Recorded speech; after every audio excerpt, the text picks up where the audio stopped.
Life doesn't usually knock on the door and ask permission before it gets difficult. One day, everything is going according to plan, and the next day, you're dealing with stress, setbacks, and exhaustion. Family responsibilities, financial pressure, health concerns, and simply a lack of motivation. The truth is, anybody can follow a schedule when they're feeling motivated. Anyone can stick to a plan when the weather is perfect, energy is high, and life is cooperating. But that's not where success is built. Success is built on days when you don't feel like showing up.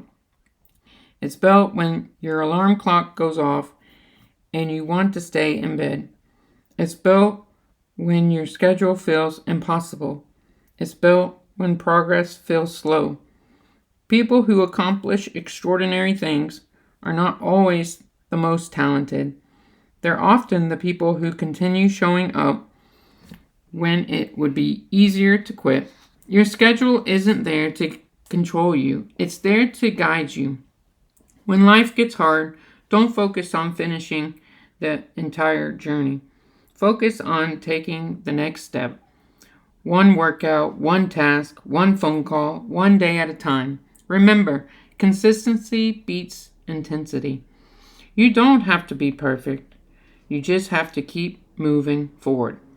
Years from now, you won't be proud of all the days when life was easy. You'll be proud of the days when life was difficult and you kept your commitment anyways. Keep showing up. Keep trusting the process. Keep following the schedule because every small step forward is still forward.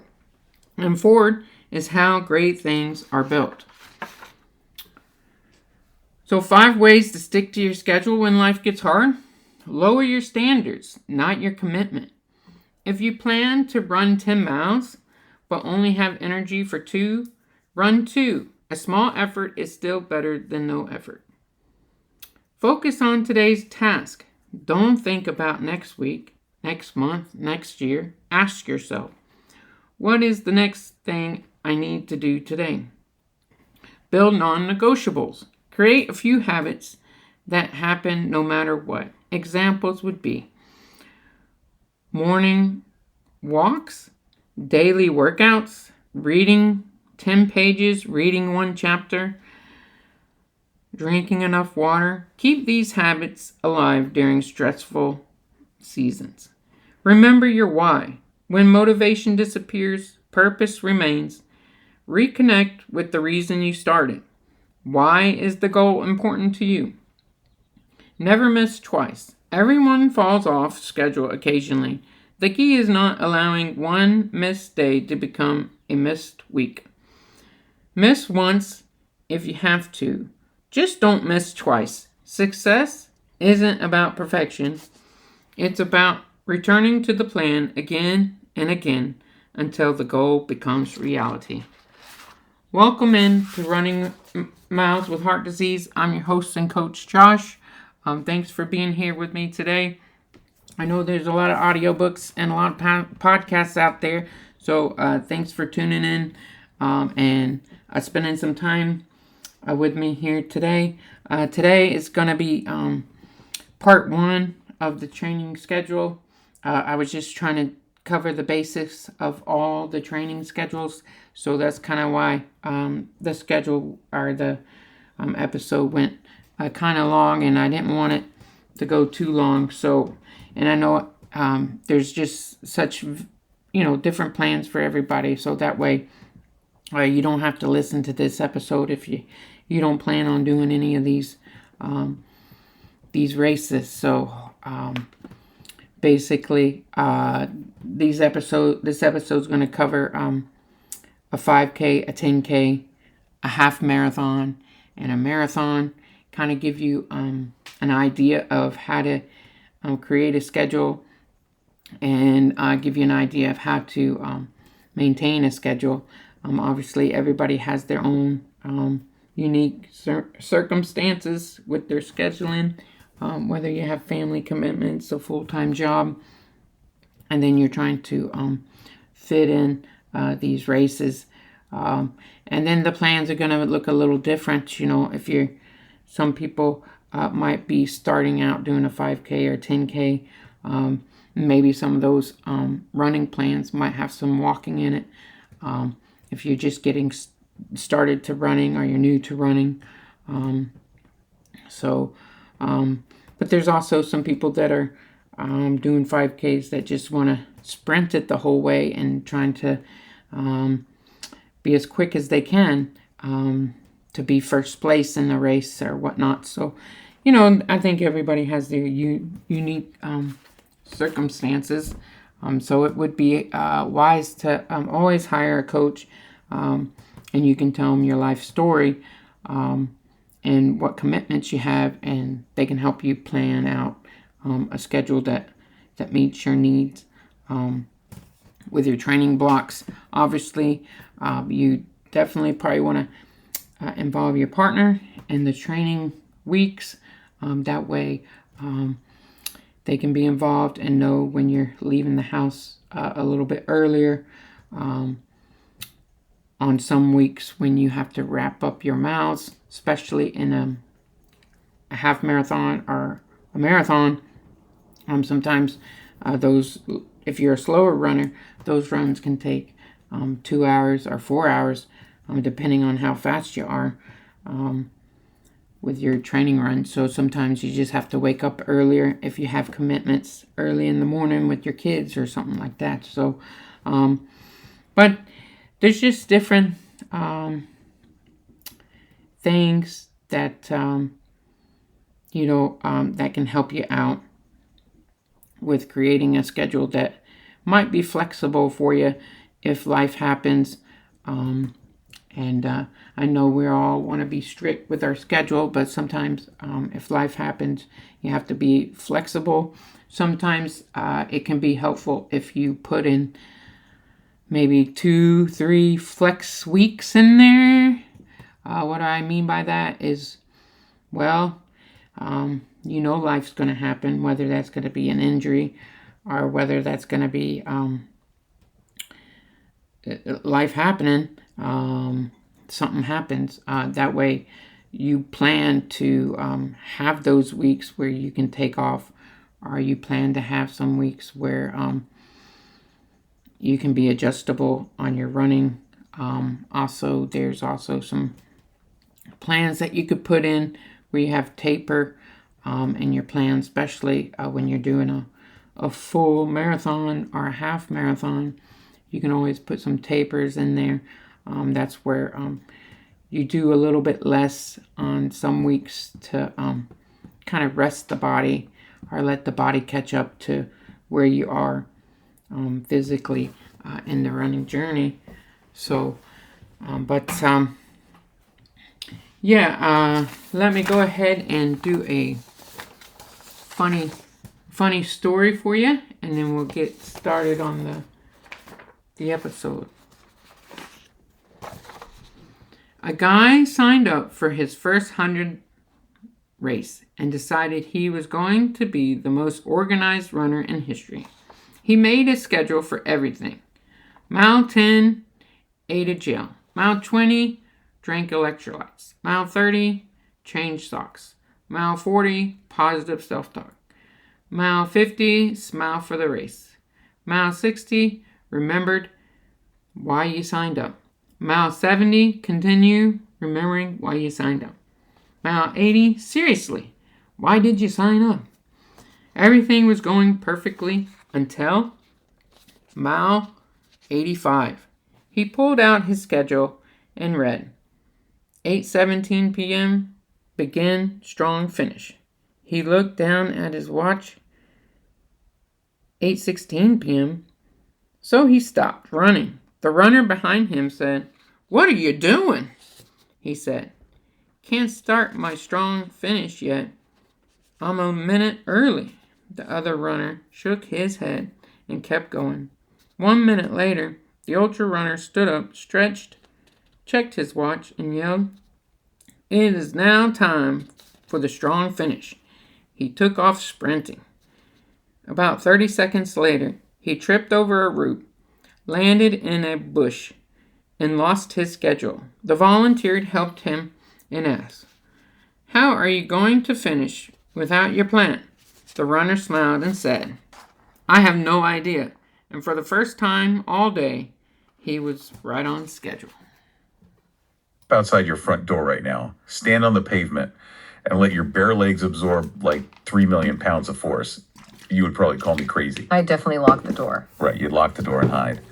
But statistically speaking, that is exactly what millions of people just decide to do to their bodies every single January 1st. Yeah, the classic New Year's resolution crowd. Exactly. They buy a fresh pair of running shoes, they declare themselves a runner, and they just operate at 100% capacity on day one. Yeah, the processor doesn't need to warm up for a month. No, not at all. The hard drive doesn't need to build endurance. You just download a software update and boom, it's a faster machine. Which is exactly how most beginners approach running, actually. They just decide to download the runner software to their brain, lace up the shoes, and assume the biological machine will just, turn on and perform. And when it inevitably doesn't, like when the lungs are burning after 45 seconds, or when the shins feel like they're literally fracturing. Yeah, that initial burst of motivation just crashes into the harsh reality of physical pain. Exactly. We just assume the machine is broken. We sit there thinking, well, I guess I'm just not built for running. But the machine isn't broken. It's just that, the human body isn't a laptop. Right. It is a highly adaptable, brilliantly engineered biological landscape. But to remodel that landscape, it requires a very specific, very patient blueprint. You just cannot rush the foundation of a structural remodeling project. Okay, so let's unpack this. Welcome to this deep dive, everyone. Glad to be here. Our mission today is to completely tear down everything you think you know about starting a running habit. And we're going to rebuild it using the ultimate blueprint. Yeah, we were taking you from the couch to consistently running a 5K or even a 10K without burning out. Without giving up, and most crucially, without getting injured. To do that, we really have to fundamentally shift the goal. The primary objective for a beginner is not speed. No, speed will actually destroy the process. It really will. The only goal is building the habit of showing up. Like I said, the human body is an adaptation machine, but it desperately needs the right instructions. Give it the wrong instructions, and it breaks down. And we've compiled a massive stack of running knowledge to find those exact instructions. We really went deep on this one. Oh, we did. We are diving into clinical biomechanical frameworks and physical therapy guidelines from places like EW Motion Therapy, On Tracks, and Dynamic Runner. And we are combining all that clinical data with world-renowned beginner programming. Right, we're talking Hal Higdon's legendary plans, the NHS Couch to 5K program, comprehensive pacing guides from Gymshark, Runner's Need, and Coach Jenny Hadfield's methods. So we are distilling all of this training science into actionable advice tailored entirely for you. Whether you are intimidated by the sheer concept of running, or maybe you've started and quit like 5 different times. Or if you are currently sitting on the couch, icing your knee, wondering what went wrong. Yeah, this deep dive is your personal roadmap. We're looking at the long game here. We're going to debunk some massive myths today, including why the famous 10% rule for increasing your distance is just mathematically flawed. We are going to explore the hidden biomechanics of a beginner's body, and we're going to explain why walking is actually the most powerful weapon in your training arsenal. Absolutely. But before we even get to the physical act of running, we have to address the elephant in the room, or, well, rather, the brain in the room. The brain is the biggest obstacle. Because most running journeys don't actually end with a physical injury. They end with a mental surrender. The statistics on this are just incredibly sobering. According to the data provided by Tulin's Running Start, which is a specialty resource that tracks beginner habits, 65% of new runners give up within their very first month. Wait, 65%? Yeah, almost 2/3. That means if you line up 10 people who swear they are going to become runners this month, almost 7 of them will have quit before week 4. It's crazy. I just can't think of many other endeavors with a failure rate that high right out of the gate. I mean, I have to imagine that comes down to a massive mismatch in expectations. You're hitting on the core issue there. It almost always comes down to predictable psychological and strategic errors. Right. Think about the mindset of a beginner on day 1. Their enthusiasm is at an all-time high. But that enthusiasm completely outpaces their actual physiological fitness. So they just sprint out the door. Exactly. They go out, they run as hard as they can, and they immediately encounter profound physical discomfort. And because they don't have a structured plan, they interpret that discomfort as a personal failure. Rather than a totally normal biological response. Right, exactly. It's the classic trap, Yeah. the trap of comparing your day 1 to someone else's day 1,000. Oh, that happens so often. And just huffing and puffing down the sidewalk, and you see someone glide past you looking like an Olympic gazelle, and your brain just whispers to you, see? You don't belong out here. Yeah, the self-doubt kicks in instantly. That psychological negotiation, like that visceral feeling of staring at your running shoes in the hallway while it's raining outside, trying to convince yourself to go out, that is where the real battle is fought. What's fascinating here is that the most successful beginner programs recognize that the mental hurdle is actually way taller than the physical one. How so? Well, look at the origin of the NHS Couch to 5K program. This wasn't developed in some high-tech sports lab by coaches trying to breed elite marathoners. Right. It was created by a relatively new runner named Josh Clark, specifically to help his 50-something mom get off the couch. I love that story so much because it strips away all the elitism. It really does. If a program is designed to help a 50-something woman who hasn't exercised in years safely get moving, it just proves that running fundamentally is for everyone. It completely neutralizes the intimidation factor. Exactly how it functions. I mean, in the first week of Couch to 5K, the virtual coach only asks you to run for 60 seconds at a time, followed by 90 seconds of walking. Which sounds totally doable. The genius of that isn't just physical, it's psychological. Anybody can negotiate with their brain to endure just 60 seconds of jogging. It totally prevents the panic response. But even when you get past that initial month, and you survive that 65% dropout window, the mental hurdles don't just magically vanish. You just face different ones. Oh, definitely. Like the Gymshark 10K training guide highlights a very specific mental plateau that almost everyone hits right around weeks 5 and 6. Yeah, the mid-plan wall. The mid-plan wall, what happens there? By week 5 or 6 of a 10K progression, the novelty of being a new runner has totally worn off. You're not getting those early beginner gains anymore. Right. And the weather might be getting worse, the dark mornings are harder, and critically, this is the point where the scheduled long runs start creeping past your psychological comfort zone. The distance actually starts feeling real. Like, oh, I'm actually running far now. Exactly. And the Gymshark resources explicitly state that at this point, physically, your body is completely capable of handling the distance. You have spent 5 weeks building the cardiovascular foundation. So the engine is ready. The engine is ready, but mentally it feels like an impossible stretch. Your motivation dips, your legs feel heavier just thinking about the run, and self-doubt just screams at you to cut the run short. So how do you override that? If my body can do it, but my brain is slamming on the emergency brake, what is the hack? Well, there's some great advice on this. Yeah, I know the Gymshark guide features advice from a guy named Gary Culligan, who they affectionately call the Forrest Gump of running. Yes, Gary is a legend. This is a guy who slashed his marathon time from 3 hours and 35 minutes down to 2 hours and 50 minutes. That requires just supreme mental discipline. Gary's advice is incredibly practical for navigating that week 5 doubt. His primary strategy is radical compartmentalization. Radical compartmentalization. Yeah, he advises runners to never, ever think about the entire distance. If you are on kilometer 3 of an 8-kilometer run, you do not think about the remaining 5. You only focus on the kilometer you are currently in. So you break the overwhelming whole into manageable bite-sized fractions. Exactly. That reminds me of the old cliche, right? Like, how do you eat an elephant? One bite at a time. I mean, if you look at the whole 10K, you'll just paralyze yourself. Furthermore, Gary highly recommends using deliberate distractions to your advantage. Really? Distractions. Yeah, a lot of beginners think they need to be hyper-focused on their breathing or their form every single second of the run. Like staring at their watch. Right. But when you hit a mental wall, purposeful distraction is your best friend. Cast your mind elsewhere. Look at the architecture of the houses you are passing. Listen deeply to an audiobook, or just mentally plan out your grocery list. Oh, wow. Sometimes you just have to occupy the conscious brain so the subconscious body can keep doing the mechanical work. I feel like we are basically trying to trick our own brains into letting us succeed. We absolutely are. It makes me realize that starting a running habit is a lot like trying to learn a complex new language. How so? Well, if you decide you want to learn Spanish and on day one you sit down with a dense 1,000-page novel in Spanish, you're going to stare at it, feel completely stupid, and just quit. Oh, definitely. But if your goal is just to learn 3 new words a day, you build momentum. So is it fair to say that building the habit of consistency is actually more important than the running itself in those early weeks?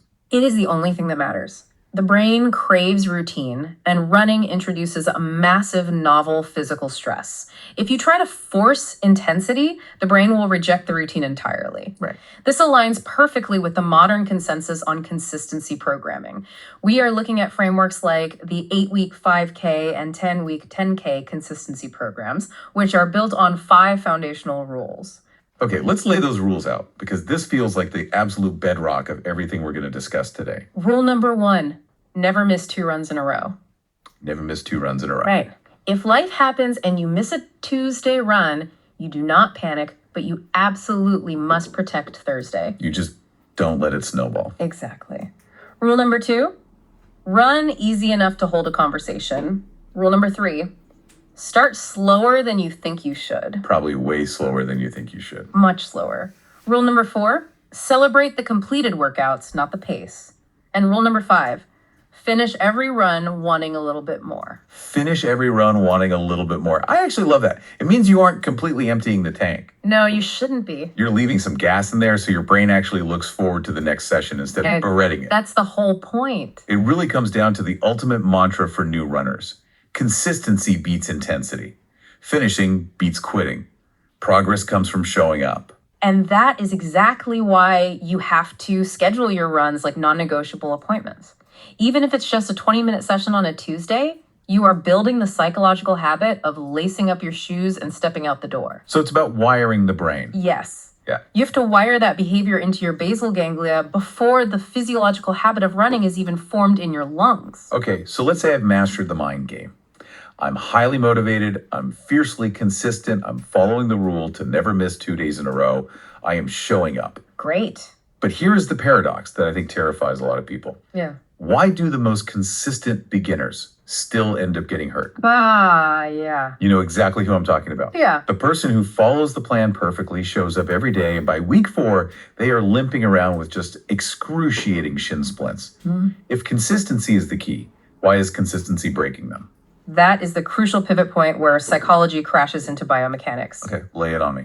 They get hurt because their mental enthusiasm and even their cardiovascular fitness is radically outpacing their structural biology. Wait, their fitness outpaces their biology. Yes. To understand this, we have to look under the hood at the clinical and biomechanical frameworks of how a novice body actually adapts to aerobic stress. All right, I'm ready. I want to know exactly what is happening to my biology on day 14 versus day 1. The scientific term for this phenomenon is the physiological mismatch. Physiological mismatch. When you begin a running program, your body starts upgrading its systems, but it doesn't upgrade them all at the same speed. Oh, I see. Your cardiorespiratory and metabolic systems adapt remarkably fast. Within just 2 to 3 weeks of consistent movement, your body increases lung capillarization, meaning it builds more tiny blood vessels to extract oxygen. Wow, just 2 weeks. Yeah, it's very fast. It increases stroke volume, so your heart pumps more blood per beat. And it massively increases mitochondrial density in your muscle cells, giving you more cellular power plants to generate energy. So within a few weeks, my engine is getting this massive turbo boost. I actually feel fitter. You do. My breathing feels more controlled, my heart rate isn't spiking as high, and I feel this rush of energy telling me, I can run faster and further. Yes, your engine has adapted. But here is the fatal trap. That rapid cardiovascular adaptation acts as a smokescreen. A smokescreen for what? It masks a much slower, much more vulnerable process happening in your structural system. Your structural system consists of your tendons, ligaments, articular cartilage, and the bone matrices themselves. And I'm guessing those don't upgrade in 2 weeks. They absolutely do not. Unlike muscles, which have a massive blood supply to bring nutrients and clear out damage, tendons and ligaments are largely avascular. Meaning they don't have good blood flow. They have very poor blood flow. Because of that, remodeling these dense structural tissues to withstand the impact of running takes several months of consistent low-level loading. So what you're saying is, our lungs and our heart upgrade to a high-performance Ferrari engine in just a few weeks. But our bones and tendons are still the the fragile chassis of a rusty bicycle. That is the perfect analogy. You have a Ferrari engine bolted onto a rusty bicycle frame. And if you have a Ferrari engine on a bicycle and you step on the gas because the engine feels great, the chassis is going to shatter into a million pieces. Exactly. No wonder consistent runners get hurt. Their own fitness betrays them. This physiological mismatch is the single largest driver of running-related injuries, or RRIs, in novice runners. They feel aerobically invincible, so they increase their speed or double their distance, but their bones and tendons simply cannot handle the mechanical load. Let's talk about that mechanical load, because earlier you mentioned 3 million pounds of force, and I really need to understand how on earth that math works. It's pretty shocking. I was looking at the data from Dynamic Runner, and the numbers they present for impact forces are just terrifying. It is basic physics, but the scale is what catches people off guard. When you walk, the impact force is roughly 1 to 1.5 times your body weight. Okay, that makes sense. But when you run, there is a moment where both feet are off the ground. You are essentially falling and catching yourself on one leg over and over. Dynamic Runner notes that these impact forces peak at anywhere from 10 to 13 times your body weight with every single stride. 10 to 13 times your body weight with every step. Depending on your speed and biomechanics, yes. So if I weigh 200 pounds, let's run the calculation.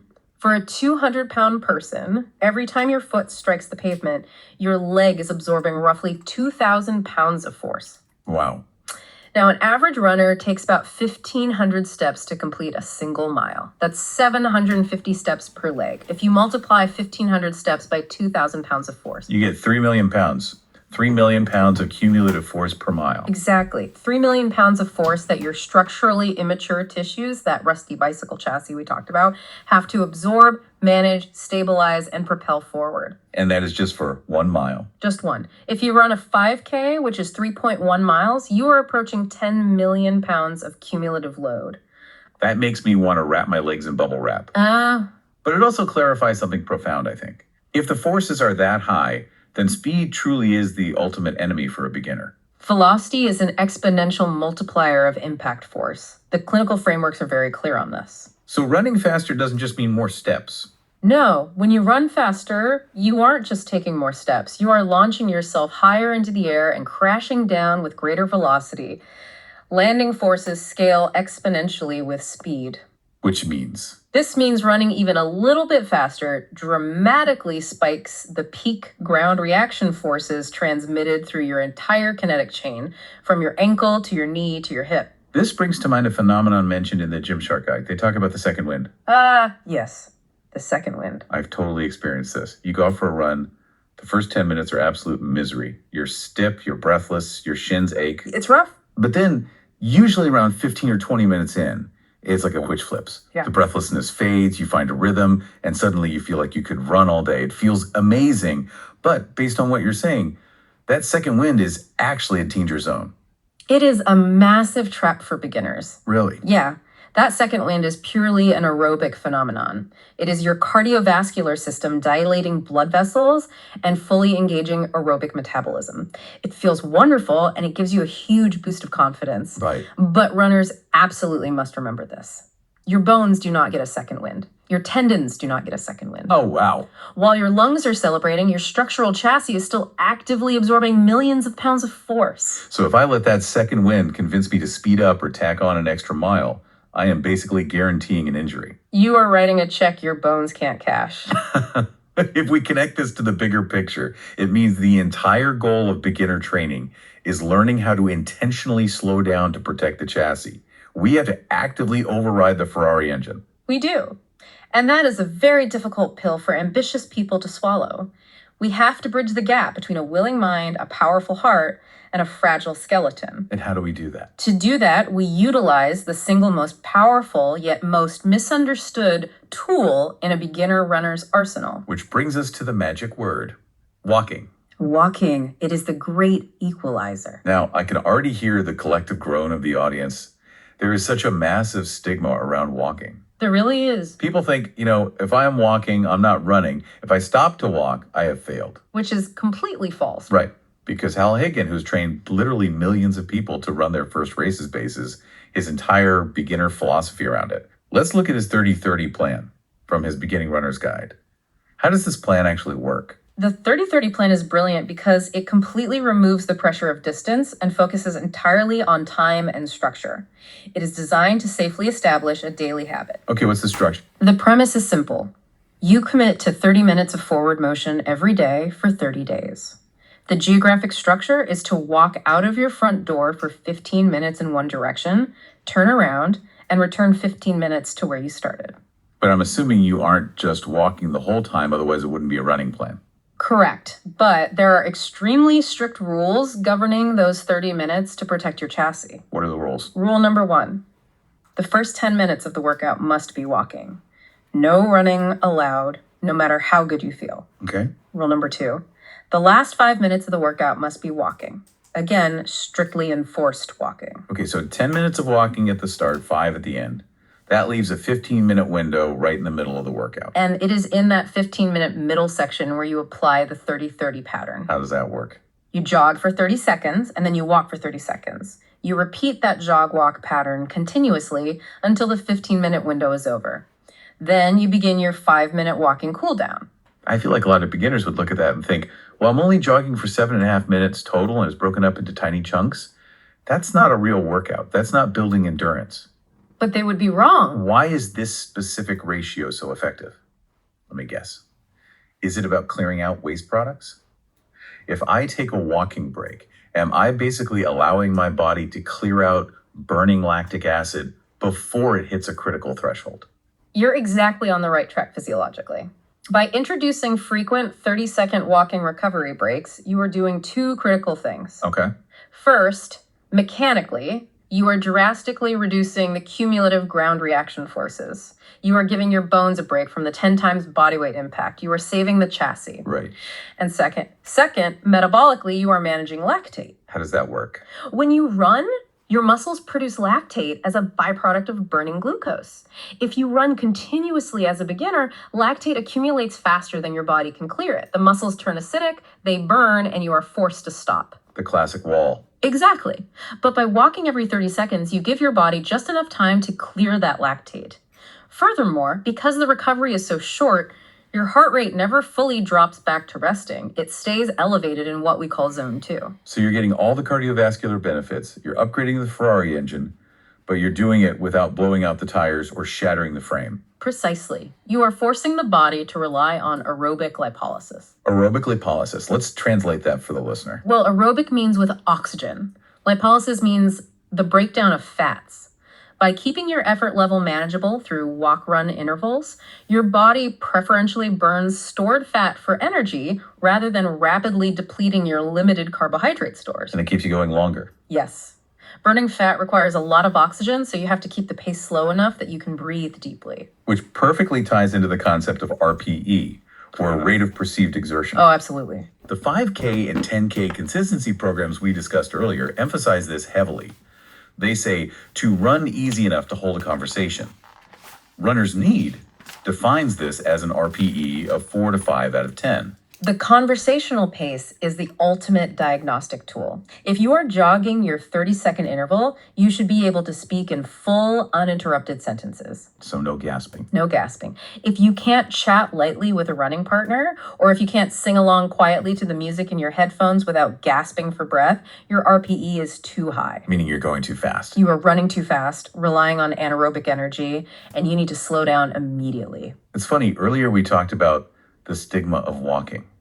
But mathematically, walking during a run is basically the equivalent of taking a pit stop in a Formula One race. I like that. You don't pull a race car into the pits because it's weak or failing. You pull it into the pits to change the tire so it doesn't blow out and crash on lap 40. Walking is a strategic pit stop. That is a phenomenal way to frame it. Walking is a tool, not a weakness. And this philosophy isn't restricted to your first month. Really? Even advanced programs use it. Oh, yeah. Even advanced beginner programs utilize walk-run mechanics. Coach Jenny Hadfield has developed highly successful 10-week 5K programs based entirely on this. What's her structure? She offers a walk-run plan, which caters to true beginners by using shorter jogging intervals and longer walking recoveries. But she also has a run-walk plan for those with a bit more fitness. How does that one work? It progressively builds up to a 5-to-1 run-to-walk ratio, meaning you run for 5 minutes, walk for 1. Wow. Even the 12-week Runners Need 10K plan prioritizes low-impact progression by alternating jogging intervals with walking recovery in its foundational phase. Exactly. If the experts use it, we shouldn't let ego stop us from using it. Yeah. I actually really appreciate Hal Higdon's practical ego-checking advice for walkers who decide to enter an organized 5K or 10K race. Oh, I know what you're going to say. He says start in the back so you don't embarrass yourself by forcing faster runners to go around you. It's so true. It's practical, it's humble, and it forces you to focus entirely on your own race instead of getting caught up in the stampede at the start line. It anchors you to your own progression because eventually, if you are consistent with the 30-30 plan and the walk-run intervals, your structural chassis will strengthen. The bones will finally catch up. Right, the bones will remodel, the tendons will stiffen appropriately, and you will naturally reach a point where you want to scale up. You will want to run continuously for longer distances. Which is an exciting milestone. But this exact transition is where people get into trouble again. Yes, it is. If walking protects the chassis, how do we eventually ask that chassis to carry us further without breaking? If I want to go from a 5K to a 10K, how do I do the math on increasing my distance safely? It's a great question. Because the standard advice that has been thrown around for decades is a very famous mathematical formula. You are referring to the 10% rule. The golden rule of running. The 10% rule dictates that you should never increase your weekly cumulative running distance by more than 10% from the previous week. Right. Like if you ran 10 miles in total last week, the rule says you run no more than 11 miles this week. It sounds incredibly logical. It's been preached as the absolute gospel of injury prevention. It sounds logical, but according to the deep dive data we have from OnTracks, the 10% rule is actually a massive myth. A myth? It completely fails to protect runners from injury. Okay, here is where it gets really interesting because we have a study to back this up and it blew my mind. Let's unpack the Bupus study from 2007. Okay, let's do it. Because if the 10% rule is a myth, I need to see the receipts. The Bupus study is a landmark randomized controlled trial in sports medicine. The researchers recruited 532 novice runners. That is a highly statistically significant sample size. Huge sample size. They took these 532 beginners and split them evenly into 2 separate groups. Okay, set the stage for me. What do these 2 groups do? The first group was placed on a highly graded, meticulously calculated 13-week progression plan that strictly adhered to the 10% rule. So very careful, very slow. Exactly. Every single week, their distance increased by exactly 10%, no more. The second group was placed on a standard, much more aggressive 8-week progression program that completely ignored the 10% rule and ramped up distance much faster. So conventional wisdom and basic common sense would predict that the group taking 13 slow, careful weeks to build up would have significantly fewer injuries than the group rushing through an aggressive 8-week plan. You would think so. It shouldn't even be close. That was the hypothesis. But when they analyzed the clinical data at the end of the trial, they found no statistically significant difference in injury rates between the 2 cohorts. Wait, really? No difference? None. The group adhering strictly to the 10% rule experienced an injury incidence of 20.8%. The standard aggressive group experienced an injury incidence of 20.3%. The aggressive group actually had slightly fewer injuries. Statistically, they were virtually identical. They were virtually identical. So meticulously limiting your distance increase to exactly 10% did absolutely nothing to protect the chassis compared to just winging it on a standard plan. How is that possible? It's surprising, isn't it? Why does a mathematical rule that sounds so safe fail so spectacularly in the real world? It fails because it is a static, one-dimensional rule trying to govern a dynamic, multidimensional biological system. Meaning what The exactly? 10% rule only measures one metric, distance. It assumes that a mile is a mile is a mile, regardless of how you run it. But distance is only a fraction of what determines the total mechanical load on a runner's body. What is it ignoring? It completely ignores speed, it ignores running surface, it ignores footwear degradation, and most importantly, it ignores an individual's fluctuating daily load tolerance. Let's drill down on speed again, because you mentioned earlier that velocity is an exponential multiplier. The OnTracks data has a specific metric on this that is vital to understand. Yes. The data shows that increasing your running speed by just 1 kilometer per hour, for example, deciding to push your pace from 10 kilometers per hour to 11 kilometers per hour, escalates the total mechanical load on your tendons and bones by anywhere from 20% to 40%. Wait, 20 to 40% more load just for a tiny bump in speed? Yes, just for 1 kilometer per hour faster. So if I'm a runner adhering to the 10% rule and I increase my weekly distance from 10 miles to 11 miles, I think I'm safe because I only went up 10%. Right. But if I also decide to run those 11 miles just a tiny bit faster because my Ferrari engine feels good, my actual mechanical load hasn't increased by 10%. It has spiked by 30% or 50%. Precisely. And that hidden 50% spike in structural load is what shatters the chassis. The 10% rule gives runners a false sense of security while ignoring the variables that actually cause the damage. It's like budgeting your household finances by only counting the physical number of paper bills in your wallet without ever looking at the denomination of those bills. I love that comparison. You say, well, I spent 5 bills yesterday, so I'll only spend 5 bills today. But yesterday you spent 5 $1 bills, and today you're spending $500 bills. You're completely bankrupting yourself. You're bankrupting your body because a fast mile costs exponentially more than a slow mile. That is a phenomenal analogy. You are overdrawing your biological bank account because you aren't measuring the true cost. This realization has forced modern training theory to completely shift away from the 10% rule. So what do they use now? Sports scientists now utilize a much more sophisticated metric called the acute to chronic workload ratio, or ACWR. ACWR. Okay, this sounds like something an Olympic coach looks at on an iPad. How does a normal person with a regular job and a pair of sneakers actually calculate or track this in their daily life? It sounds complex, but the concept is very intuitive. ACWR is a ratio that balances two things. Sure. First, your acute load. This is the short-term training stress you've accumulated, typically measured over the last 7 days. Okay, my acute load is my weekly effort. Yes. Second, your chronic load. This is your long-term physical preparation measured as your average weekly load over the past 28 days. Got it. The goal of any training plan is to keep the ratio of acute to chronic load in a safe sweet spot of 0.8 to 1.3. So in plain English, I want the total effort I put in this week to be roughly equal to, or just slightly higher than, the average effort my body has been experiencing over the last month. Exactly. If you have been consistently running an average of 10 miles per month, which is your chronic load, and this week you run 12 miles, your acute load, your ratio is 1.2. Yeah, that's safe. You are in the safe sweet spot. You are stimulating growth without risking catastrophic failure. But if I get a sudden burst of motivation and decide to run 18 miles this week, Then your ratio spikes to 1.8. Anything above 1.5 is considered the danger zone. You have asked your body to perform 80% more work than it is historically prepared to handle. Injury is highly probable. And remember, work in this model isn't just distance. You have to factor in how hard those miles felt. and this brings us to individual load tolerance, because my ability to handle that work isn't fixed. No, it fluctuates daily. Right. If I sleep 8 hours a night, eat perfectly, and have zero stress, my load tolerance is high.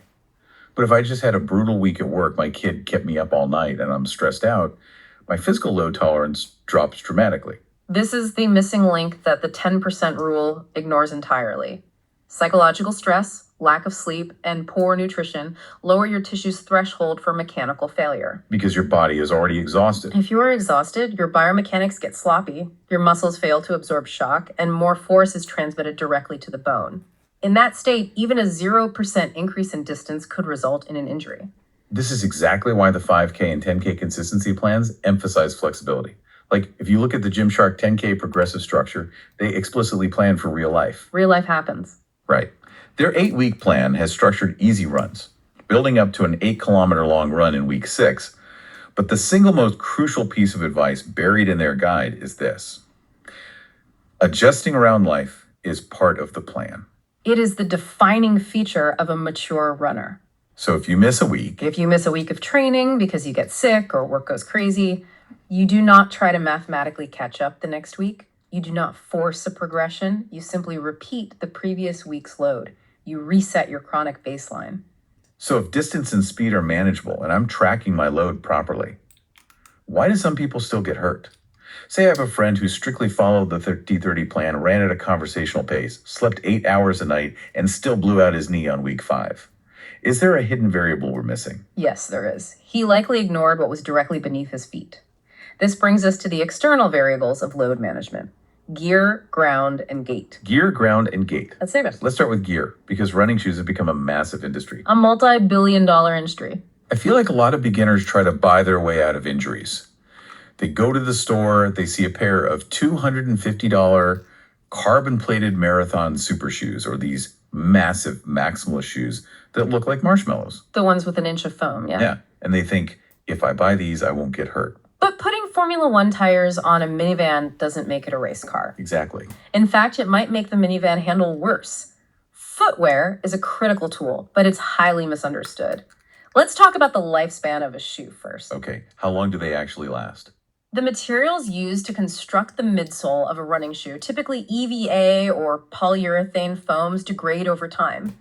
The clinical data reveals that running shoes lose approximately 50% of their shock-absorbing capacity after 250 to 500 miles of cumulative use. 50%. That is a massive reduction in protection. It is huge. Yeah. Imagine if your car's suspension suddenly lost half of its capacity. You would feel every single pebble on the road. Yeah, you really would. When you run in dead shoes, the foam bottoms out.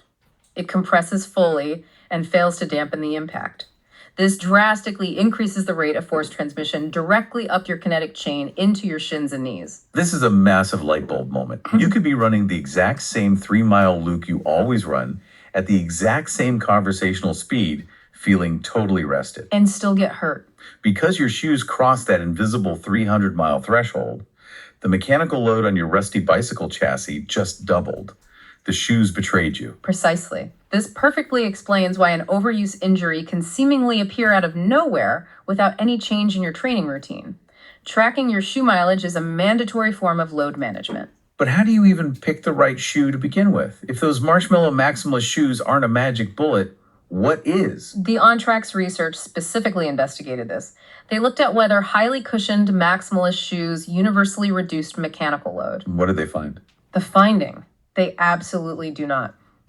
For some runners, maximalist shoes alter their proprioception, which is their awareness of the ground, causing them to strike the ground harder, thereby actually increasing load. Oh, wow. Because they can't feel the ground, they smash their feet down harder. Yes. The research concluded that finding the shoe that yields the lowest mechanical load is entirely individual. It depends on your unique skeletal architecture and biomechanics. So how do I figure out my architecture? I can't do that looking at a wall of shoes in a big box sporting goods store. No, you definitely can't.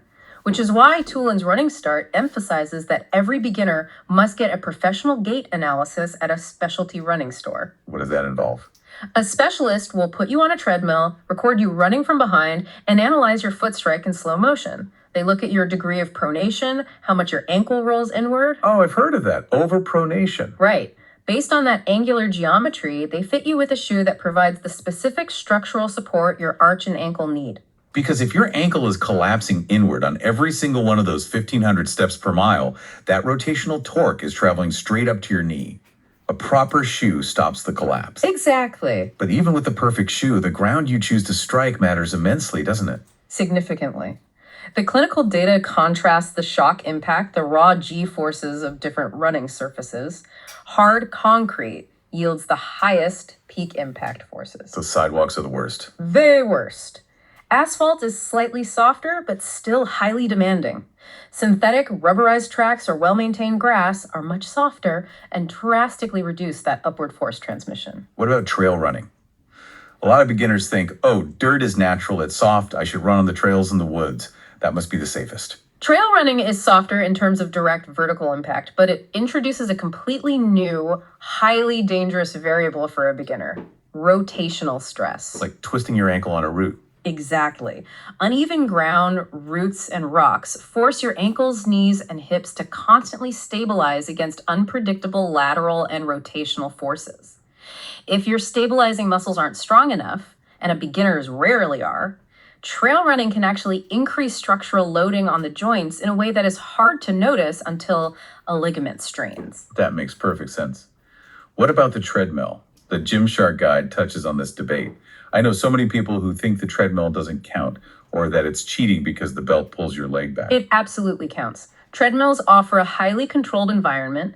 They provide a consistently softer surface than concrete. They allow you to lock in a specific safe pace without accidentally speeding up, and they offer weatherproof convenience. So they are good for beginners. They are fantastic for building that initial aerobic foundation. However, running outdoors helps with terrain adaptation, microstabilization, and mental resilience. Mixing both is highly valid. Speaking of weather, we can't ignore clothing gear. The NHS Couch to 5K guide recommends basic but vital things, right? Yes, moisture-wicking fabrics to pull sweat away from the body. You should absolutely avoid cotton. Right, because cotton just acts like a wet sponge and causes severe chafing. Exactly. Also reflective gear for low light. And a very simple NHS tip. Carry a water bottle and take small sips, especially as you extend your time on your feet. Okay, so let's summarize where we are. We have established consistency. We are using walk-run intervals to manage lactate and impact. We are tracking our acute to chronic workload ratio. We have fresh, gait-analyzed shoes. Yes, and we are mixing up our running surfaces. Okay. We are doing everything perfectly. You're doing great. But let me guess. Even doing everything perfectly, the sheer repetition of running thousands and thousands of impacts means niggles and pains are still going to happen. It is unavoidable. Running is a high-impact, repetitive motion sport. You have to know how to listen to your biological machine, differentiate between normal muscle soreness and a looming structural injury, and perform proactive maintenance. All right, let's turn this into an anatomy class. The clinical data highlights two major enemies for the beginner runner. Let's break down the mechanics of these injuries so our listeners know exactly what is happening inside their legs. Let's do it. Enemy number one, medial tibial stress syndrome, or as the rest of the world calls it, shin splints. Shin splints are the absolute bane of the beginner runner. Medial tibial stress syndrome is characterized by a throbbing, burning pain along the inner border of the shin bone, which is the tibia. What is physically causing that pain? Is the bone actually microcracking? Because that's exactly what it feels like. Sometimes it can progress to a stress fracture, but initially it is usually a result of repetitive traction stress. Traction stress, what does that mean? Let's look at the anatomy. You have your calf muscles, specifically the soleus and the tibialis posterior, and they attach to the tibia. Covering the tibia is a thin, highly sensitive layer of connective tissue called the periosteum. When you run, especially if you have weak arches or you are running on hard concrete, those calf muscles pull violently against the bone to stabilize your foot. And because they are pulling thousands of times per mile, they literally start ripping that sensitive periosteum tissue away from the bone. Exactly. That repetitive pulling, combined with the localized bone remodeling from the impact forces, creates severe inflammation. It starts as a dull ache after a run, and if ignored, it turns into sharp, agonizing pain during every single step. So if a listener feels that sharp pain starting to develop in their shin, what is the exact non-negotiable recovery protocol? Because pushing through it seems like a terrible idea. Pushing through it is how you earn a stress fracture. The clinical management protocol requires immediate active rest for 2 to 4 weeks. 2 to 4 weeks, no running. You must completely stop high-impact running. But to maintain your hard-earned Ferrari engine, you substitute running with low-impact cardiovascular exercises like swimming or cycling. Okay, so you still work out, just not impact. Right. You apply ice to manage the acute swelling. You use soft tissue mobilization, like a foam roller, on your calves to release the tension pulling on the bone. And crucially, you must experience a minimum 2-week completely pain-free period before you even think about returning to running. And when you do return, you run on grass or a track at a massively reduced volume. Definitely. Okay, let's look at enemy number 2. Patellofemoral pain syndrome, commonly known as runner's knee. This is that deep, irritating ache right behind or around the kneecap. Runner's knee is incredibly fascinating because the root cause of the pain is almost never the knee itself. Really? Then what is it? The knee is just the victim. The real culprit is usually a biomechanical failure happening further up the chain. Explain that.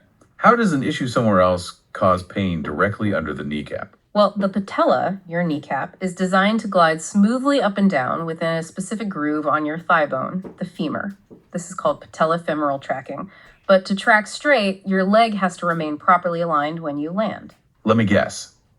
The leg doesn't stay aligned because the stabilizing muscles are weak. Precisely. Specifically, your hip abductors and external rotators, like the gluteus medius. So weak hips. Yes. If your hips are weak, which is true for almost everyone who sits at a desk all day, when your foot hits the ground, the hip cannot support the load. The thigh bone physically rotates inward. Ouch. When the femur rotates inward, it pulls the kneecap out of alignment, causing it to grind aggressively against the cartilage of the groove. Wow. So thousands of times a mile, your kneecap is grinding off center like a misaligned gear. To fix a knee problem, you actually have to fix a hip problem. Which brings us to the most important intervention in this entire deep dive, the mandatory proactive maintenance routine. Maintenance. Yes, you cannot just run. To survive running, you must build the muscular armor required to protect the skeletal chassis.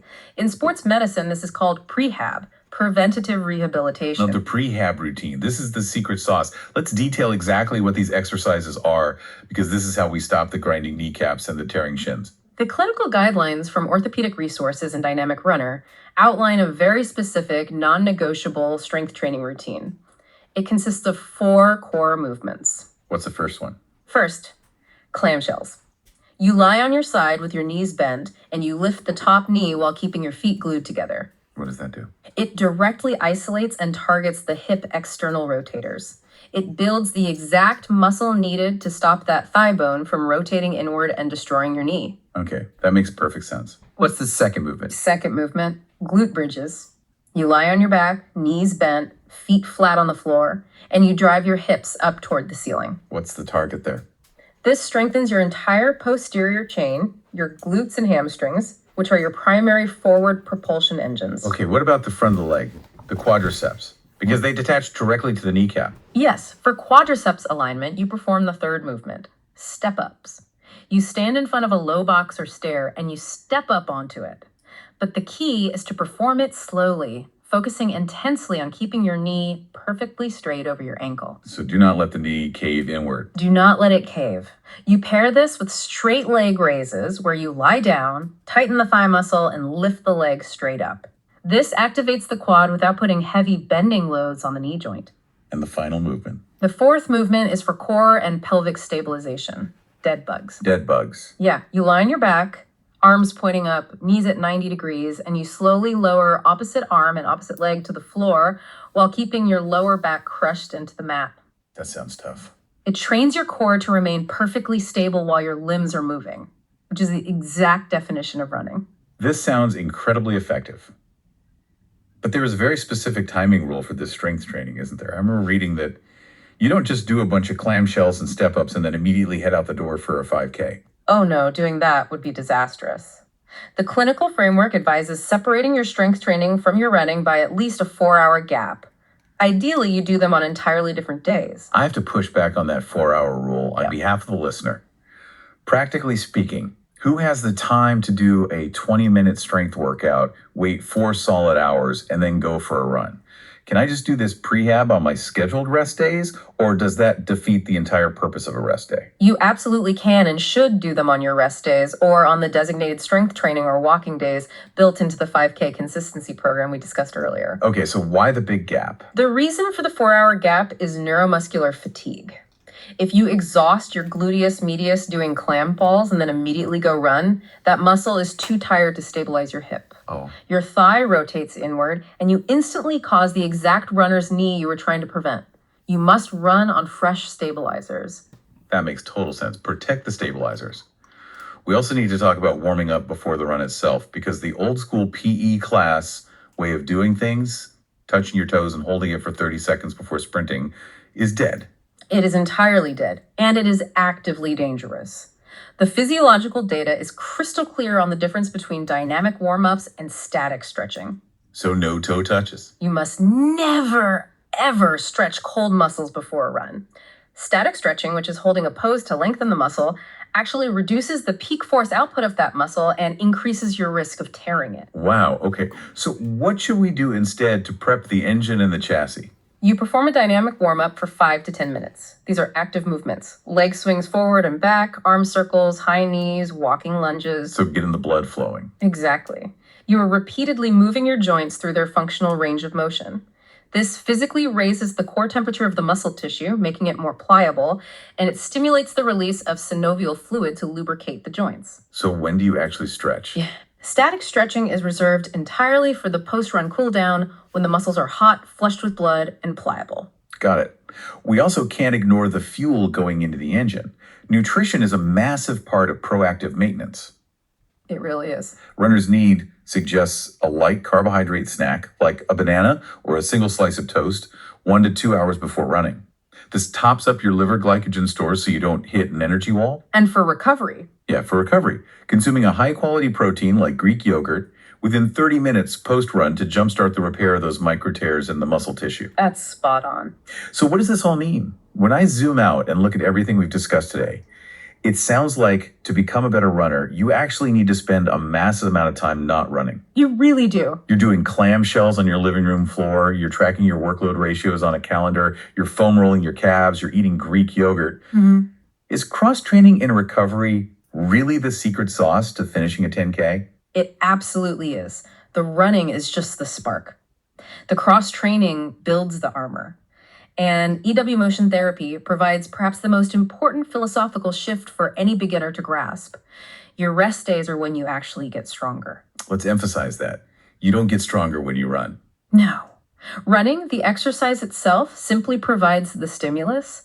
It causes micro damage to the tissues and depletes your energy stores. So you're just breaking yourself down out there. Exactly. Yeah. The rebuilding, the strengthening of the tendons, the creation of new mitochondria, the fortifying of the bone matrix, all of that physiological magic happens only when you are resting. Wow. If you skip your rest days because you're too eager, you skip the growth. You are just perpetually damaging yourself. That is a profound perspective shift. The work happens out there on the road, but the biological upgrade happens on the couch. Absolutely. I love a quote from the Dynamic Runner source that perfectly captures the weird, beautiful journey of becoming a runner. It says, running is an incredible activity, but it looks crazy from the outside. People running through snow and rain, who are those people? Well, now you're one of them. It is a wonderful realization. Once you start showing up consistently and you respect your biology, you become part of that crazy, resilient community. Let's briefly recap the ultimate beginner's playbook we've constructed today. First, you must respect the physiological mismatch. Your Ferrari engine will adapt in weeks. Your rusty bicycle chassis will take months. Do not let your engine destroy your frame. Second, use the 30-30 plan and walk-run intervals to safely build your base. Walk breaks are strategic pit stops to clear lactate and reduce impact, not failures. Right. Third, manage your mechanical load intelligently. Discard the arbitrary 10% distance rule and focus on your acute to chronic workload ratio, factoring in the hidden multiplier of speed. Fourth, respect your gear. Go get a professional gait analysis and replace your running shoes every 300 to 500 miles before the foam dies and sends shockwaves into your shins. And fifth, build your armor. Incorporate dynamic warm-ups, strength train your hips and core with clamshells and dead bugs, and fiercely protect your rest days. If you follow that blueprint and you adhere to the 5 rules of consistency, you are setting yourself up for a lifetime of healthy running. Because comparing your beginning to someone else's middle is the quickest way to fail. The only metric that matters right now is consistency. Showing up is the victory. Consistency beats intensity. Finishing beats quitting. Progress comes from showing up. Before we go, I want to leave you with a final mind-expanding concept to mull over on your next walk-run interval. What if the true benefit of training for a 5K or a 10K isn't actually crossing the finish line on race day? Okay, where are you going with this? What if the medal and the t-shirt are completely secondary? What if the real prize is the profound realization of how remarkably adaptable your human body and your mind actually are? That's a great point. When you negotiate with your brain, put on your shoes in the rain, and teach yourself to show up consistently for just 30 minutes a day, you aren't just becoming a runner. You are proving to yourself definitively that you have the power to literally rewrite your own biology. Right. You are physically remodeling the density of your bones. You are expanding microscopic capillary networks in your muscles. You are fundamentally upgrading your psychological It resilience. changes everything. So ask yourself this.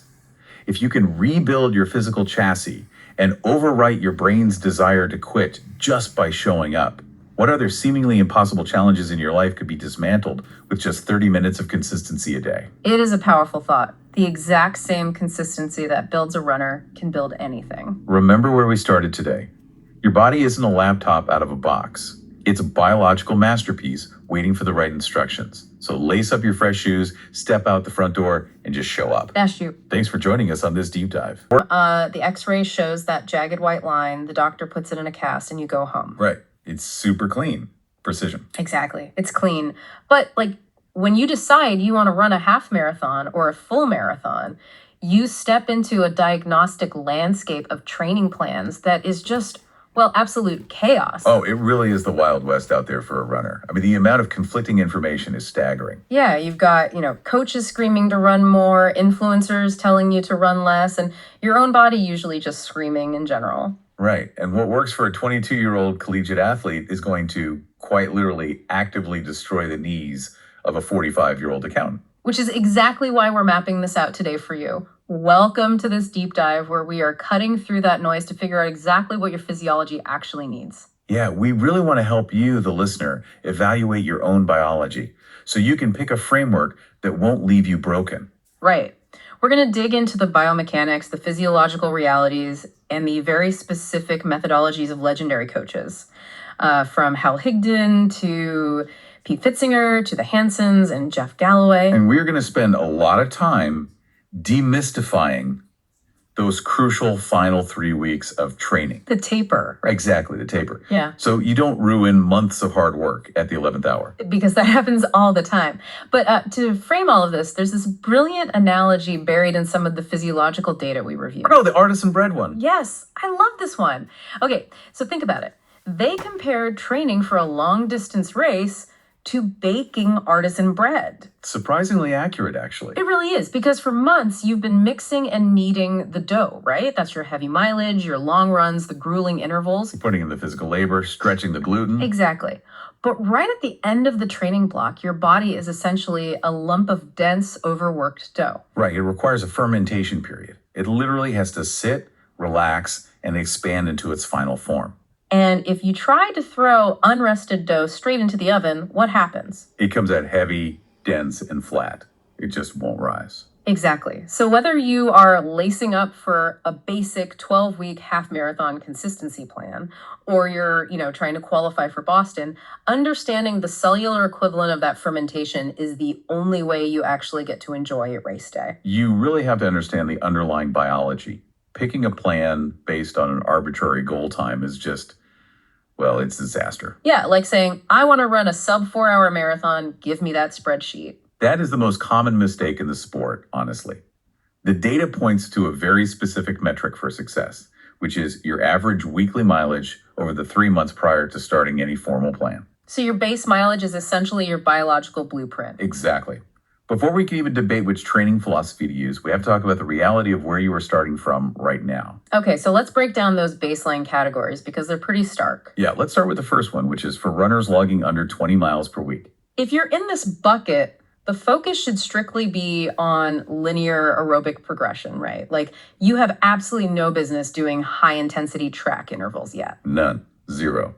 For that under 20 mile group, basic endurance is the only priority. So this is where you see the beauty of those structured, beginner-friendly consistency frameworks. Right, like the 12-week half marathon consistency plan or the 20-week marathon consistency plan. The goal of these plans is amazingly simple. Just arrive at the start line healthy. Which is harder than it sounds. I mean, let's look at the actual schedule of that 12-week half marathon plan.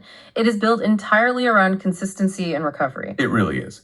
Mondays and Fridays are strict rest days. Tuesdays and Thursdays are just easy short runs. Like 3 miles easy to start, peaking at only 5 miles midweek. And then Wednesdays are dedicated entirely to strength training or a walk. And that strength training day is not optional. We'll get into why that's so critical for injury prevention later, but it's baked right into the plan. Right. And then Saturdays are your long run, starting at 5 miles in week 1 and peaking at 12 miles in weeks 8 and 10. And Sundays are just a recovery walk. It's beautifully simple. And the 20-week full marathon version is the exact same weekly rhythm, just scaling the Saturday long run up to 22 miles by week 16. But both of these consistency plans operate on a bedrock of 3 habits. And the biggest one is that 80 to 90% of your training must be at a truly conversational pace. Yes, run easy. That is habit number 2 on their list, and it's the one people mess up the most. I want to push back on that a bit, though, because I know what some listeners are thinking. Oh, I'm sure you do. Like, let's say I'm naturally athletic, right? I play basketball twice a week, I swim, my cardiovascular system is in great shape. Right, the weekend warrior syndrome. Exactly. Can't I just cram for a marathon, like pulling an all-nighter for a college exam? If my lungs aren't burning, shouldn't I be able to ramp up to 40 miles a week pretty fast? That is a massive misconception, and it comes down to understanding the difference between your cardiovascular system and your musculoskeletal system. Okay, break that down for me. Well, your heart and lungs are highly vascular. They have an incredible blood supply, which means they adapt and grow stronger very quickly. Right, they get all the nutrients they need. Exactly. Yeah. But your tendons, your ligaments, the cartilage in your knees, they are largely avascular. They receive very little blood flow. Oh, so they take much longer to reinforce themselves against stress. Considerably longer. Yeah. General cardio from swimming or cycling does absolutely nothing to prepare your tissue for impact loading. Because running is basically just jumping from one leg to the other over and over. Right. When you run, you are subjecting your body to forces equal to 2 or 3 times your body weight with every single foot strike. Wow, every single step. Yes. So if you cram your mileage, your lungs might feel fantastic, Yeah. but your Achilles tendon is quietly fraying like a cheap rope. Just because it hasn't had the structural time to adapt to the physical pounding, that is a terrifying image. I mean, your brain is saying go faster, but your structural integrity is quite literally failing. Which is why those consistency plans start so modestly. That 12-week plan giving you those 2 days of complete rest, plus a recovery walk day, gives those avascular tissues the grace period they desperately need to harden. That makes a lot of sense.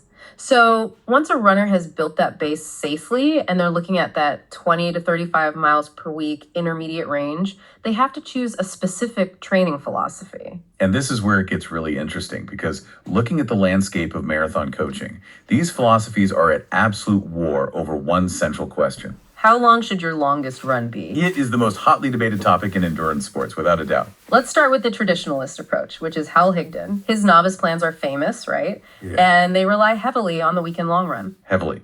That single Sunday effort can account for up to 50% of your total weekly mileage on a Higdon plan. And to balance that out, he usually prescribes strict rest days on Mondays and Fridays. Right, but biomechanically, that approach is highly scrutinized today. Sports scientists often describe that structure as, well, lopsided. Because of the localized mechanical stress. Exactly. Think about it.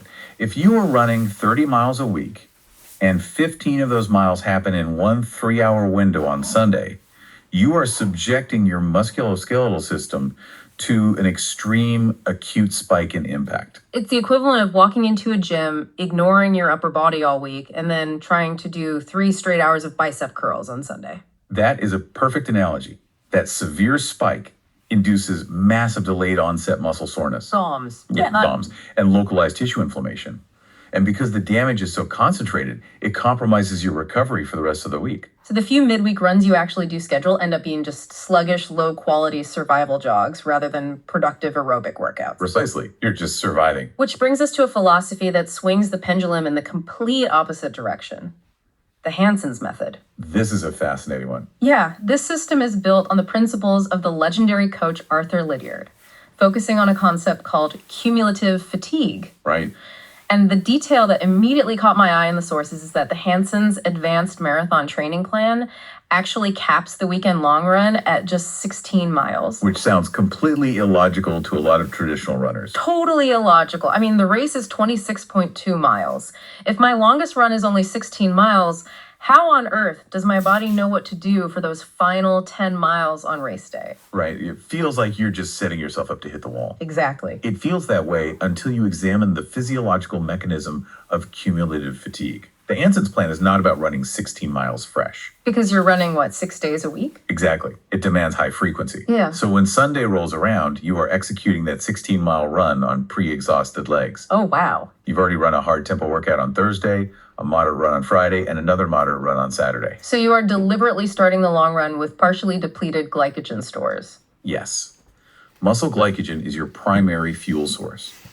By starting the run partially depleted and structurally fatigued, those 16 miles physically simulate the last 16 miles of a marathon. Rather than the first 16 miles. That is brilliant. It really is. It teaches your body how to oxidize fat and recruit muscle fibers when it is already deeply tired. And furthermore, by capping the time on your feet, you avoid that severe cellular level muscle tearing that almost inevitably occurs when a run stretches past the 3-hour mark. Right. It's the difference between being a weekend warrior who crams all their studying into Sunday night versus doing an hour of homework every single night. The daily grinder is always a little bit fatigued, but they never suffer a total system crash. It requires an immense amount of mental discipline because the monotony is high, but the injury risk from a single acute effort is drastically lowered. Now, contrast both of those with Jeff Galloway's one-walk-run method. This is fascinating because it tackles the impact problem directly, right? Yes.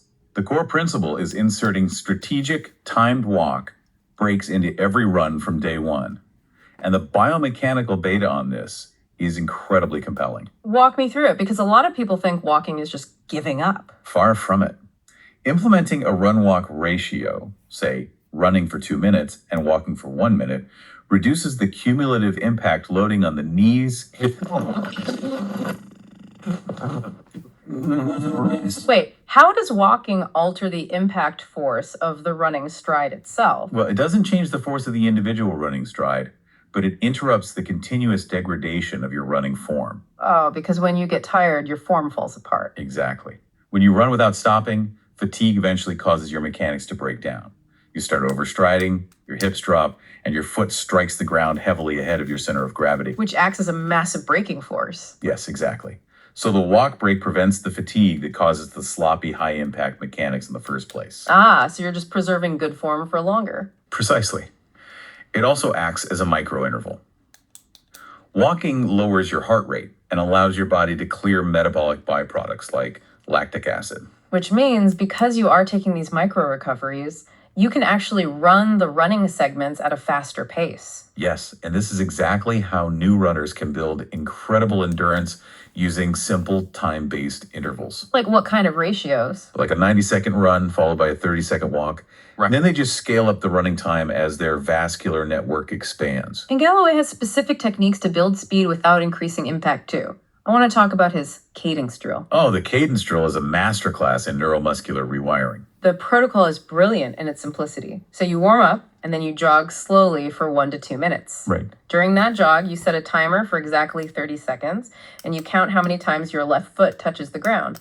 Then you walk. And then on the next jog, you try to touch that left foot to the ground 1 or 2 times faster within that exact same 30-second window. And you repeat this several times, slightly increasing the footfalls. But the goal here isn't to sprint faster, is it? Not at all. It's to increase your turnover rate. By training your brain to take quicker, shorter steps, your foot naturally lands directly underneath your center of mass rather than way out in front.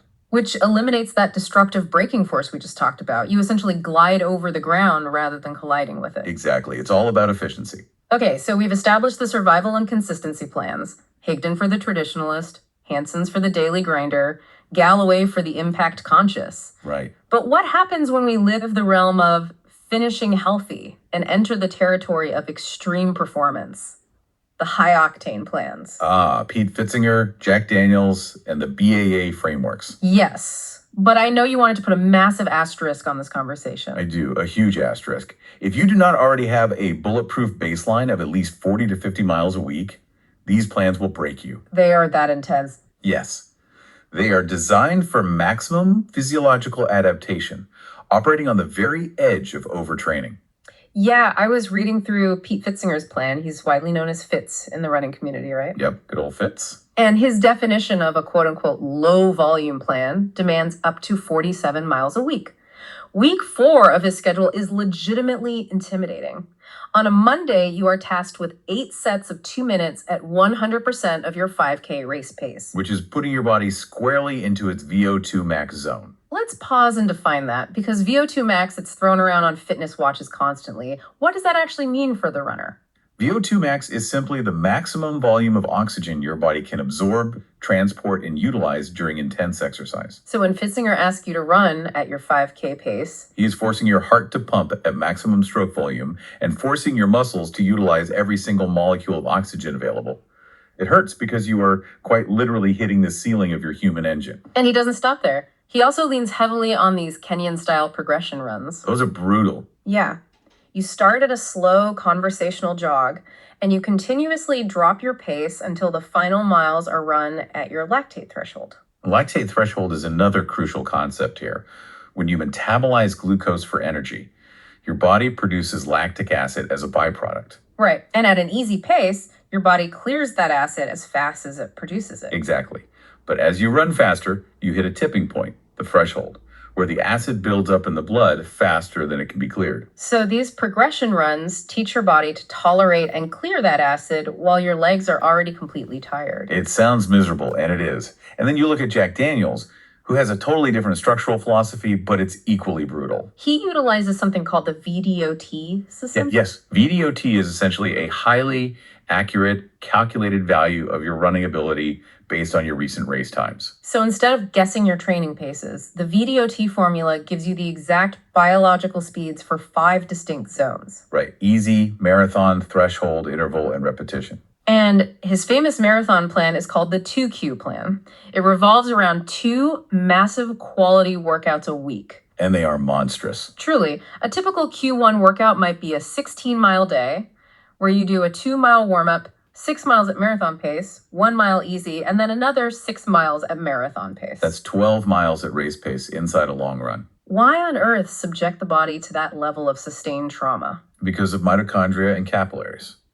The primary goal of a Daniels Q workout is to stimulate mitochondrial density. Think of mitochondria as the microscopic power plants inside your muscle cells. Exactly. The 2Q plan creates such severe prolonged demand for oxygen that your body has no choice but to literally build more of these power plants to handle the load. At the same time, it forces capillary growth, right? Building new microscopic blood vessels to deliver oxygen to those power plants. Yes, but the lack of built-in recovery in his plan is glaring. He notes you can skip workouts if necessary, but the spreadsheet really implies you are a machine. Which is why attempting Fitzinger or Daniels requires discipline that extends far beyond the actual running. Your sleep architecture has to be flawless. Your nutrition has to be perfectly dialed in. You are deliberately inducing cellular damage twice a week. If you don't provide the raw materials for repair, you will fracture a bone or tear a muscle. Let's add one more elite framework to the mix. The Boston Athletic Association's plans. Ah, the BAA. Yeah, they take a highly structured phase-based approach. Prep phase, building phase, and marathon-specific phase. And they are uniquely obsessed with hills. Well, they have to be because they are preparing runners for the Boston Marathon, which features a devastating downhill start and brutal uphill climbs late in the race. Looking at their specific workouts, in week 3 of the prep phase, you do 6 sets of 200 meters uphill at your 10K pace, followed by 200 meters downhill at your marathon pace. And later in the plan, that scales up to 400-meter repeats. I understand running uphill for cardio, but why are they making people run hard downhill? Doesn't that just absolutely trash your knees? It does crash your legs, but in a highly controlled, necessary way. We need to distinguish between concentric and eccentric muscle contractions. Okay, lay that out for us. When you run uphill, your quadriceps and calves are shortening as they contract to push you up. That's concentric. Like lifting the dumbbell during a bicep curl. Correct. But when you run downhill, your quadriceps have to contract to act as a braking mechanism while simultaneously being forcibly lengthened by gravity and your body weight. That is an eccentric contraction, lowering the heavy dumbbell slowly. Yes. Eccentric contractions cause vastly more microscopic muscle fiber tearing than concentric ones. This is exactly why people can barely walk downstairs the day after a marathon. Oh, because they've basically been doing thousands of eccentric contractions for 4 hours. Precisely. By practicing controlled downhill intervals weekly, the BAA plan systematically inoculates the runner's quadriceps against the specific eccentric damage they will face on the Boston course. Okay, so we have mapped out these incredibly rigid, highly structured plans. But let's step back into reality for a second. Yeah, real life. Right. These plans assume you have the lifestyle of a professional athlete.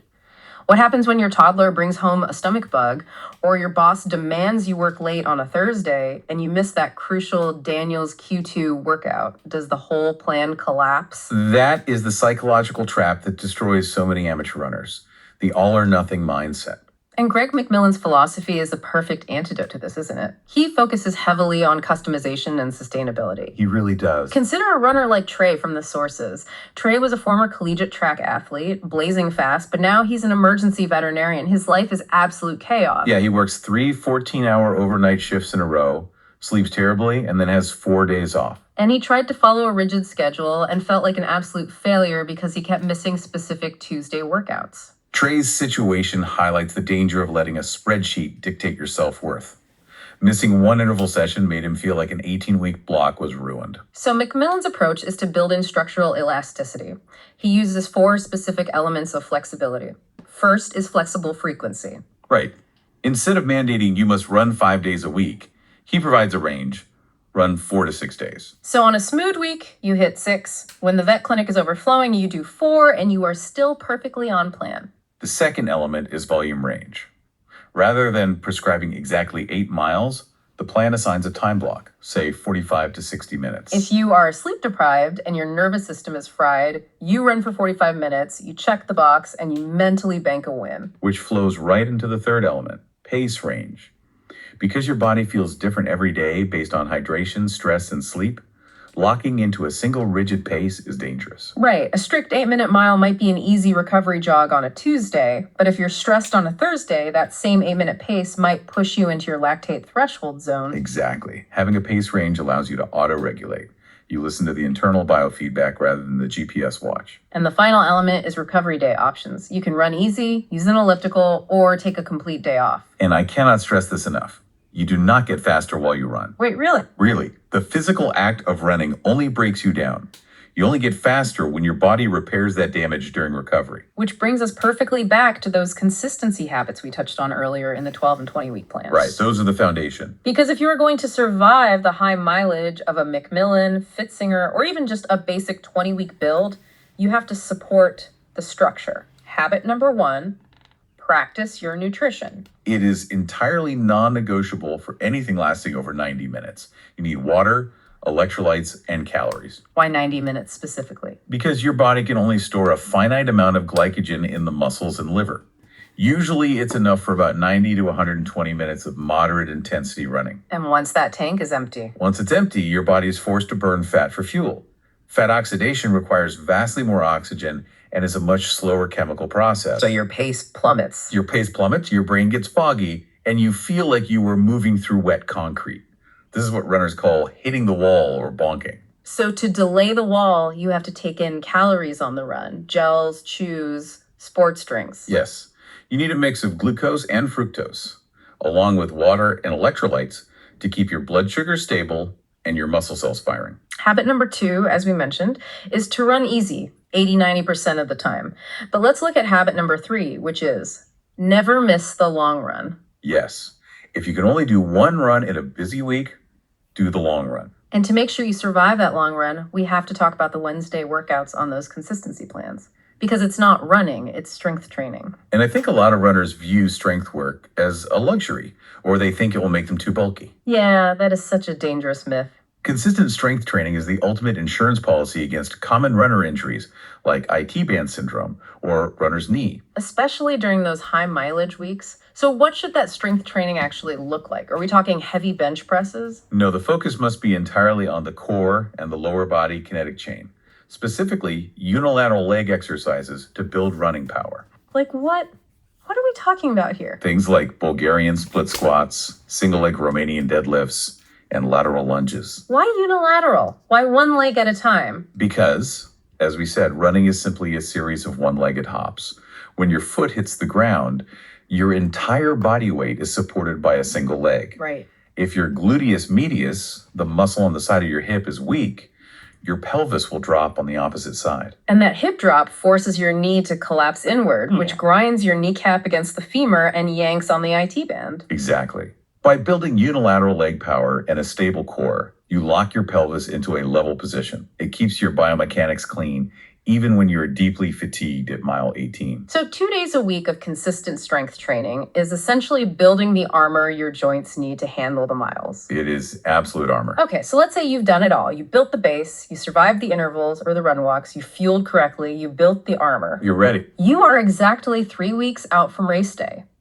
Now comes the phase that drives obsessive runners completely insane: the taper. Capering is actively doing less, and for a type A marathoner, doing less feels like a moral failing. But it is biologically critical. We need to detail exactly how to safely reduce this weekly mileage. The standard taper spans 21 days using a step-down approach. Right, let's look at the math on this. In week 3 of the taper, so 21 to 14 days out, you reduce your overall weekly volume by 20% to 25%. In week 2, you drop the volume by 40% to 50%. Your long run drops to around 8 miles. And on race week, your volume is down a massive 60% to 75%. The goal here is simple to state but hard to trust. Remove the fatigue without sacrificing the fitness. Exactly. Walk me through the cellular mechanics of this, though. What is actually happening inside my body when I cut my mileage in half? You are inducing a state known as the supercompensation effect. Right. Over the last 4 months of training, you have been in a chronic state of glycogen depletion and microscopic tissue damage. When you suddenly reduce the workload, your body doesn't just return to baseline, it overcompensates to prepare for future trauma. The research on this is wild. A meta-analysis showed that a proper taper leads to a massive increase in muscle glycogen storage capacity. We are talking about a 13% to 34% increase in the size of your energy gas tank, purely because you are resting. Your body realizes, hey, we might need a lot of fuel soon. Let's expand the warehouse. Exactly. Furthermore, your blood plasma volume expands, a process called hypervolemia, which makes your heart more efficient at pumping blood. Your red blood cell count stabilizes, and the lingering microscopic tears in your muscle fibers undergo deep cellular repair. So your actual measurable muscle power peaks during the taper. But there is a massive trap here. The golden rule of the taper is cut the volume, but keep the intensity. This is where athletes sabotage themselves all the time. They think, I'm supposed to rest, so I'll just run really slow for 3 weeks. But if my plan called for 6 repeats of 800 meters at my race pace during the taper, I should still run those 800s at the exact same race pace, right? I just do fewer of them. Like maybe 3 or 4 reps? Yes. You do not run slower, you just run less. You must preserve your neuromuscular connections. The communication pathway between your brain and your fast twitch muscle fibers needs to stay sharp. If you plod around slowly for 3 weeks, that neural pathway gets sluggish.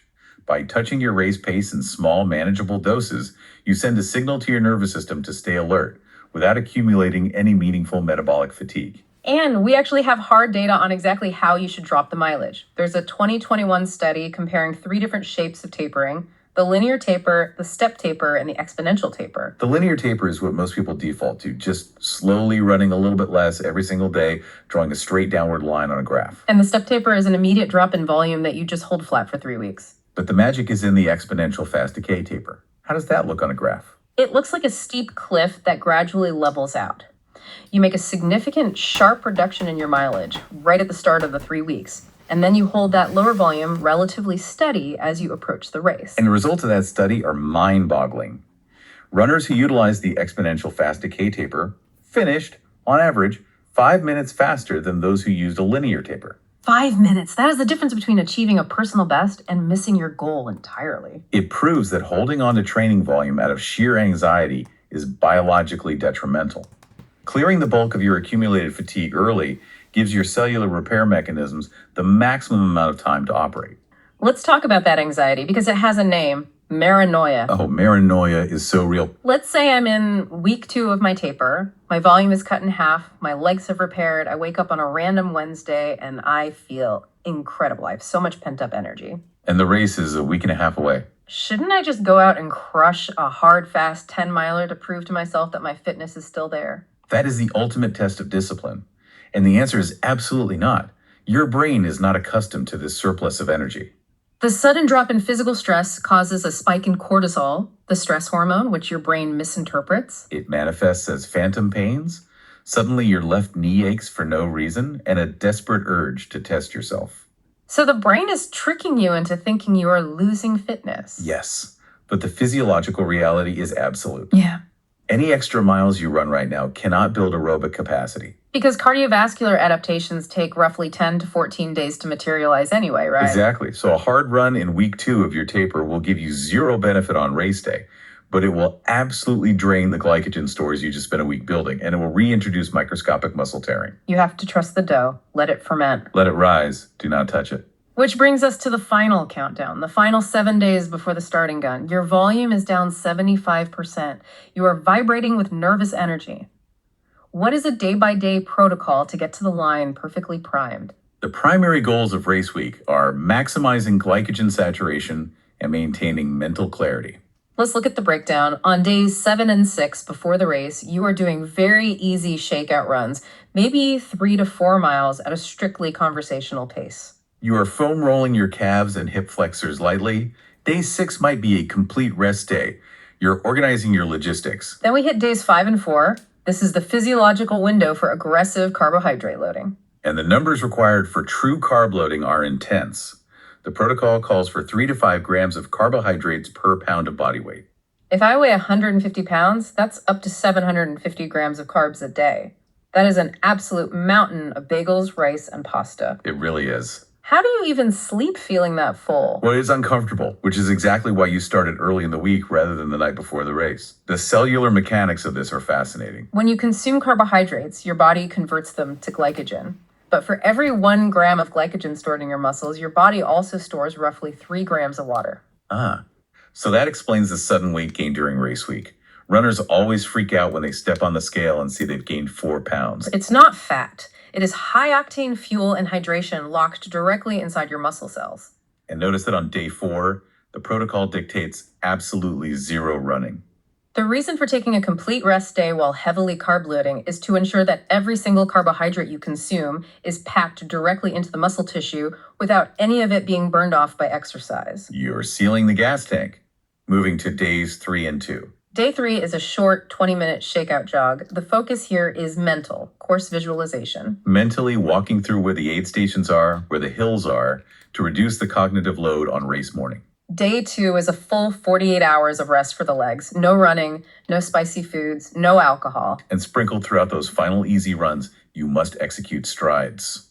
We mentioned keeping the wiring sharp earlier. The sources specifically highlight doing 4 to 6 short bursts of near max effort for 20 to 30 seconds after your easy 15-minute jogs. Strides are the antidote to feeling sluggish. Because you have been resting and eating so much, your legs can feel heavy. A 20-second stride sends a massive electrical impulse through your neuromuscular system. It recruits all of your fast-twitch muscle fibers, reminding them how to fire rapidly. But because the burst is so short, you don't accumulate any lactic acid. It keeps the spring in your step. Exactly. Okay, we have covered an immense amount of ground today. We evaluated how to honestly assess your base mileage.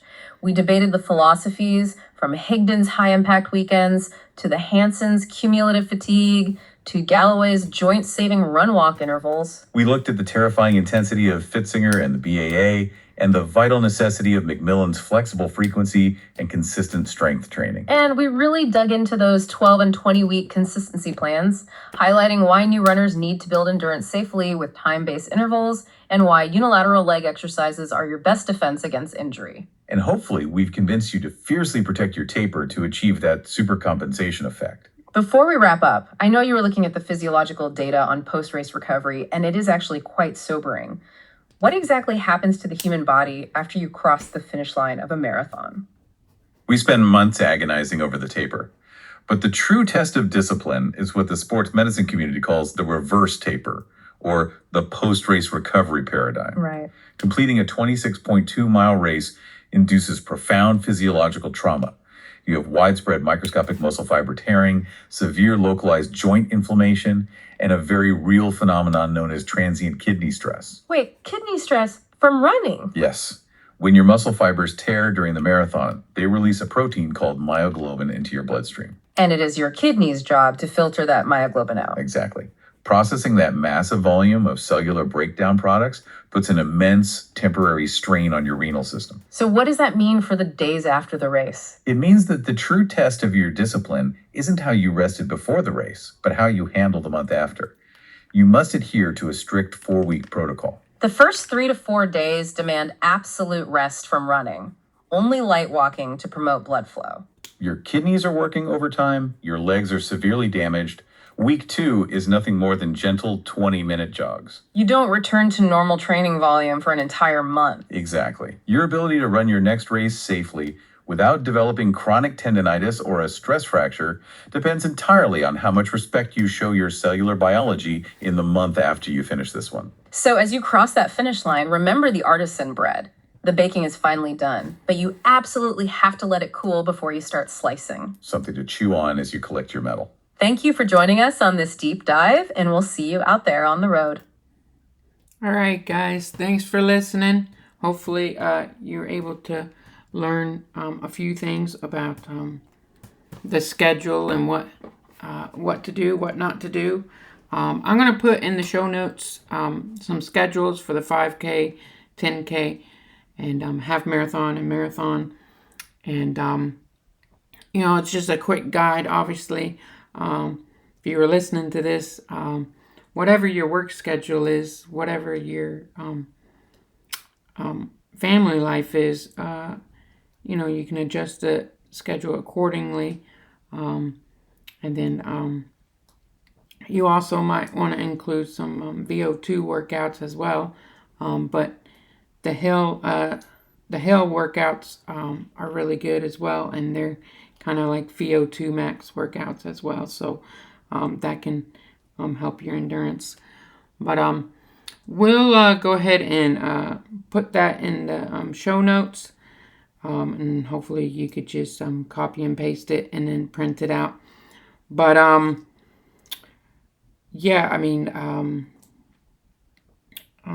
figuring out a schedule that will work for you is very vital for you to complete it. And then obviously if we're looking at the 5K, 10K, it's just getting started and being committed to completing the goal and not getting burned out. So with those ones, start out small and work yourself up. Don't do it all at once. And it's just a process, and enjoy the process. Sometimes the schedule is a process, and it just teaches you discipline. And thanks for listening. And then I guess the next episode is going to be part 2, which we're going to cover ultra running and ultra running schedules. And then I'll put those in the show notes as well. But with any schedule, once again, they're very unique to your schedule with work and your schedule with family life.